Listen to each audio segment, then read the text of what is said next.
Media, mouth publicity, social మీడియాని చేతిలో పెట్టుకుంటే తిమ్మిని బమ్మిని చేయొచ్చు, బమ్మిని తిమ్మిని చేయొచ్చు. దానికి సజీవ సాక్ష్యం జీఎస్టీకి సంబంధించి తాజాగా కాంగ్రెస్ పార్టీ వాళ్ళు ఇస్తున్న మొన్నటిదాకా జీఎస్టీ ఎక్కువ అన్నారు. గబ్బర్ సింగ్ ట్యాక్స్ అన్నోడే రాహుల్ గాంధీ 2017లోనే అన్నాడు. అలాంటిది జీఎస్టీ అయినా కూడా జనం 2019లో బీజేపీకి ఓట్లేశారు, 2024లో బీజేపీకి ఓట్లేశారు, అధికారంలోకి తెచ్చారు. కాంగ్రెస్కి ఇప్పటికి ఇచ్చింది ప్రతిపక్ష హోదా మాత్రమే. అయితే అదే కాంగ్రెస్ పార్టీ అధినేత అయినటువంటి రాహుల్ గాంధీ, ప్రధానమంత్రి అభ్యర్థి అయినటువంటి రాహుల్ గాంధీ రీసెంట్గా మాట్లాడినటువంటి మాటలు జీఎస్టీ అసలు ఇన్ని స్లాబులు ఏంటి ఇట్లాంటివన్నీ మాట్లాడుకొచ్చి ఇప్పుడు జీఎస్టీ అనేది అసలు కాంగ్రెస్సే వచ్చిన ప్లాన్ చేసింది, అప్పుడు బీజేపీ వ్యతిరేకించిందని చెప్పుకొస్తున్నారు.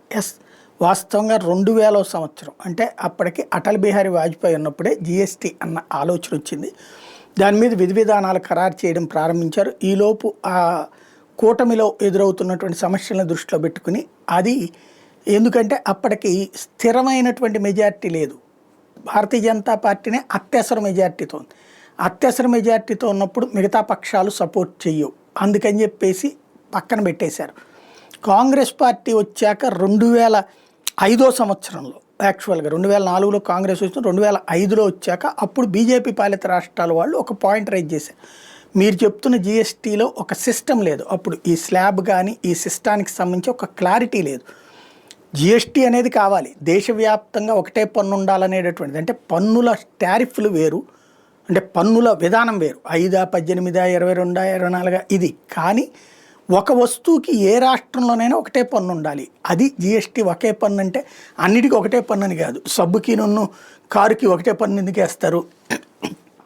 ఒక వస్తువుకి ఒక రాష్ట్రంలో ఏ పన్ను ఉందో దేశంలో ఎక్కడైనా అదే పన్నుని. ఇదివరకు ఏంటంటే ఎండుమిర్చి మీదన ఆంధ్రాలో 5 రూపాయలు ట్యాక్స్ వేస్తే తెలంగాణలో 10 రూపాయలు, లేకపోతే కేరళలో 20 రూపాయలు. ఎక్కడ ఎక్కువ వాడతారో అక్కడ ట్యాక్స్ ఎక్కువ వేసి డబ్బులు రాబట్టుకునేవాళ్ళు.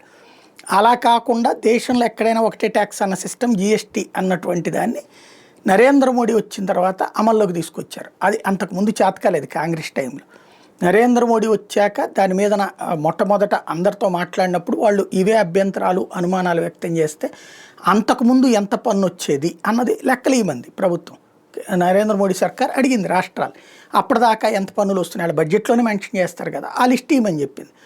అది ఒక 10 ఏళ్ల లిస్ట్ తీసుకుంది. ఆ సగటుని లెక్కేస్తాం మేము, ఆ అమౌంట్ మీకు రావాలి, ఆ అమౌంట్ కంటే తక్కువ వస్తే జీఎస్టీ వల్ల అది కేంద్రం రీఎంబర్స్ చేస్తే ఒక 5 ఏళ్ల పాటు అని చెప్పారు. కొంతమందికి ఏడాది పాటు లాస్ వచ్చింది, కొంతమందికి 2 ఏళ్ళు లాస్ వచ్చింది. 3వ ఏడు నుంచి చూస్తే అందరికీ మిగిలే వచ్చింది తప్పించి అంతకుముందు పన్ను కంటే తగ్గింది కాదు. దాంతో ఇక ప్రభుత్వానికి, కేంద్రానికి భారం కాలేదు, పైగా రాష్ట్రాలకి అదనపు ఆదాయమైంది.